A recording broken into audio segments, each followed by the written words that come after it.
He knew it was coming. They had all called him crazy, but he knew the day would come when he would be proved right, and now it was here. The apocalypse has begun. It's time to kill some zombies.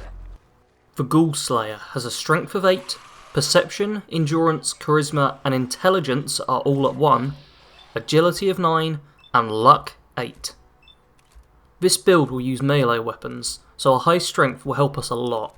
He also spent a lot of his pre-war time hitting the gym and lifting weights, as part of his zombie plan. Despite his time spent at the gym, the Ghoul Slayer neglected actually becoming an accurate shot and toughening himself up. In addition, he's never been good with people and certainly isn't intelligent. However, he is quite an agile individual. He can be relatively stealthy and is fast on his feet. A high agility is also going to help us deal with large groups of ghouls we will encounter. As you may have guessed, the Ghoul Slayer is incredibly lucky. When most people would view his situation as the end of the world, he sees it as a great opportunity to finally live out his dream of hunting and killing zombies. The essential perks for this build are Big Leagues, Rifleman, Gunslinger and Endurance Training. You use a mix of melee and guns, so the damage perks ensure that you don't become weaker when switching between weapons. Endurance training is a vital part of this build. The Ghoul Slayer may have been able to neglect the need to be tough before the bombs fell, but now he really needs to be able to take a few hits if he wants to live in the wastes. The recommended perks are Armourer, Gun Fu, Idiot Savant, Bloody Mess and Better Criticals. Armourer is obviously going to help you make your armour easily. You can potentially find the bits and pieces you need to customise it off of enemies and vendors, but having the perks are really helpful, just to ensure you can actually get the armour that you want. Idiot Savant will be needed if you want to level up at a good rate.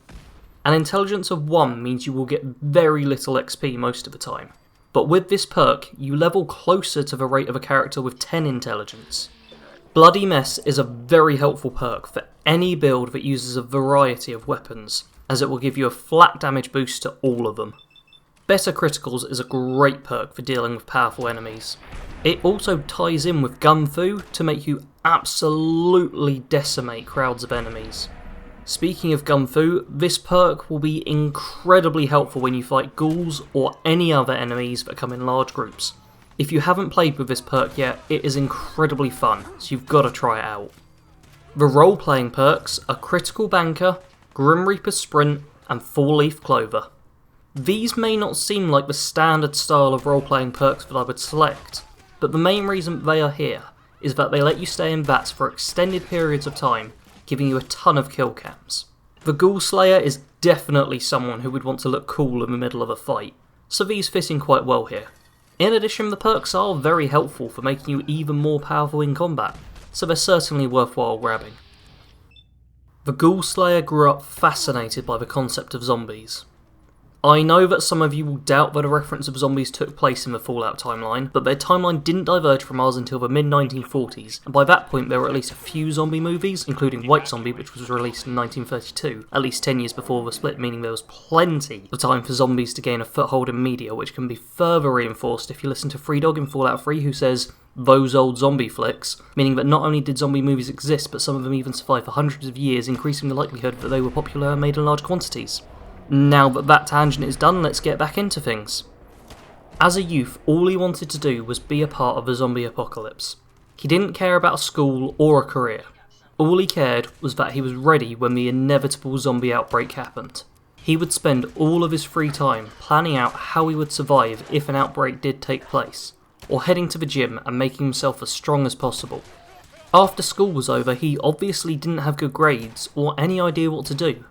But he did need a way to earn money, so he joined the army. It would be a good opportunity to gather some combat skills, to make him more effective for when the zombies did arrive.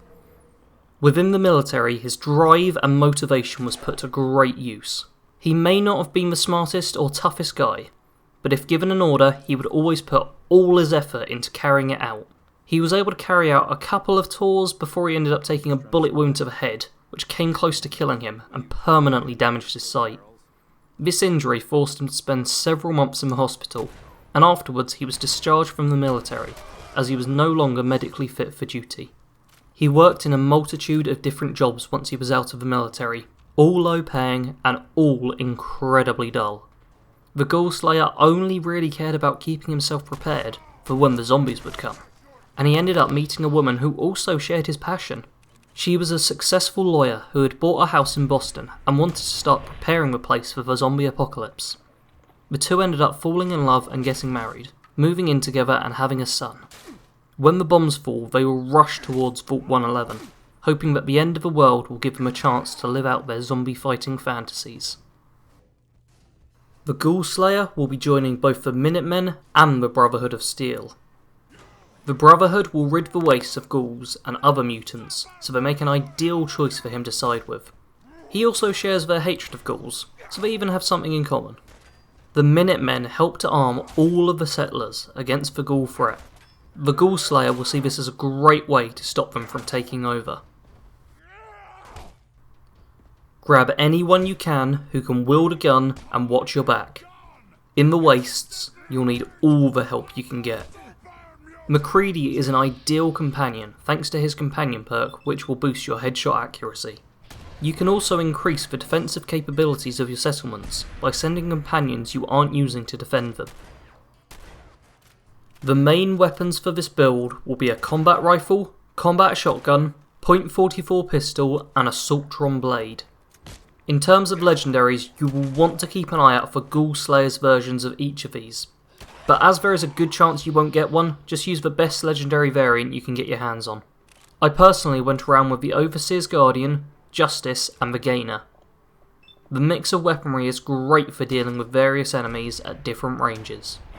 The armour for this build will be a shadowed heavy combat armour chest piece and shadowed heavy leather on the legs and arms.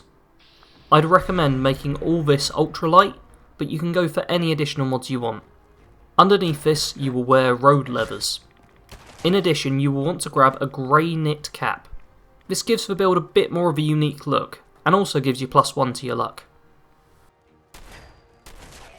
The main goal of this build will be to wipe out every single ghoul in the Commonwealth.